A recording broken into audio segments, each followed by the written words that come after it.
एक छोरी सब खाली खाए खातिर नहीं गे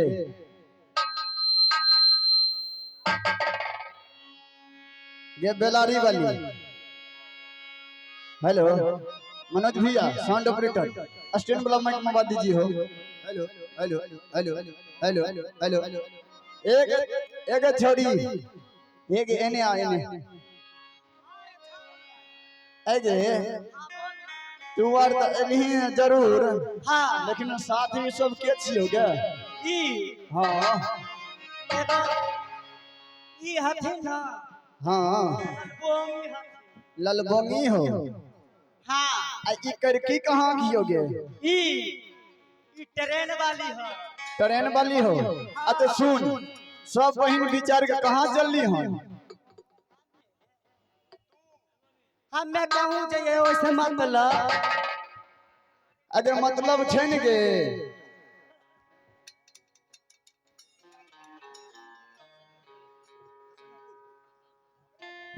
और आगे मनोज यादव जी हसनपुर के निवासी उन महान श्री की ओर से 21 रुपये पुरस्कार मिला है हमारे फुलंडा डांस ड्रामा पार्टी के ओर से बहुत बहुत शुक्रिया अदा नमस्कार। एक छोड़ी सब की रे छोरा सब अगे कुछो एगो सुनै भी हमरा की एगो तनी काली माई के एगो भजन सुनाई दे पहले तू ही सुना दो हेगे हाँ हमरा नहीं आवे होते हैं तोरा तोरा आबै है आय तोरा आबै है आवे छे हाँ देखियो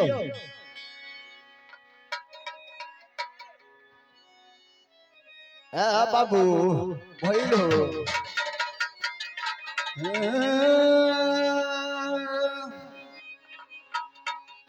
आ सजौने आई है गे मलिनिया गे मानने आई है गे मलिनिया अच्छा सजौने आई है गे मलिनिया गे मानने आई है गे मलिनिया हाँ किए न अगे सुना सिकिया के दरिया में एक मुरी तुलसी फूल सजाने आई है गमा लीनिया सीखिया के डालिया में एक मुड़ी तुलसी फूल सजावल आई है गे माँ अरे सिकिया के दरिया में एक मुरी तुलसी फूल सजाने आई है गमा लीनिया सीखिया के डालिया में एक मुड़ी तुलसी फूल सजावल आई है गे अमनाने आई है गमा लीनिया गे सजाने आई है गमा लीनिया सजावले आई है गे माँ लीनिया गे माँ नवले आई है गे माँ लीनिया सजाने आई है गमा लीनिया गमा नाने आई है गमा लीनिया सजावले आई है गे माँ लीनिया गे माँ नवले आई है गे माँ लीनिया सिकिया के दरिया में एक मुरी तुलसी फूल सा जाने आई है गमा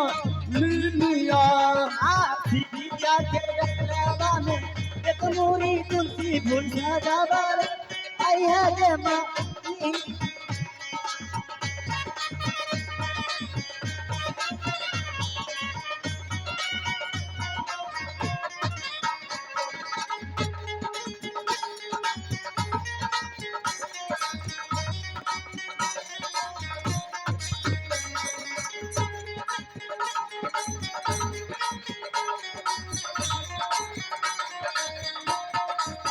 सीखिया के डालिया में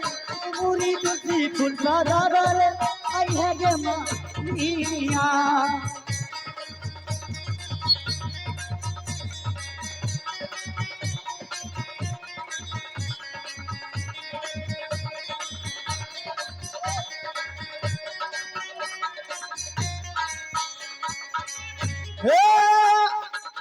पटना के पटन देवी मैया के माँ नौन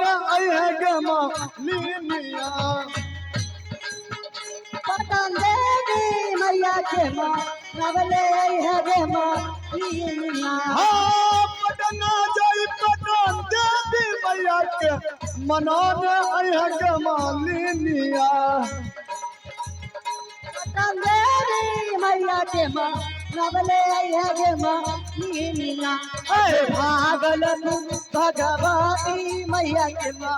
नवले है गे माँ लीनिया अगे भागलपुर भगवती मैया के माँ नवले है गे माँ लीनिया सटरले है गे माँ लीनिया गे माँ नवले है गे माँ लीनिया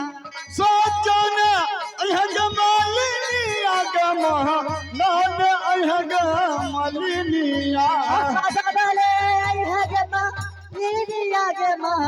नवले है गे माँ लीनिया अगे कलकत्ता के काली मैया के माँ नौन है गे माँ लीनिया आगे फिरहा गाँव के काली मैया के माँ नौन है गे माँ लीनिया काली मैया के माँ नवले है गे माँ लीनिया हम नौन है गे माँ लीनिया गे सोचन है गे माँ लीनिया मनौले है माँ लीनिया गे सटरले है गे नौन है गे माँ लीनिया गे सोचन बाबू जान के भी हो संग वाले को मिनट देने के लिए hello Manoj ji sound operator Manoj ji sound operator जी आप कृपया जहाँ कहीं हैं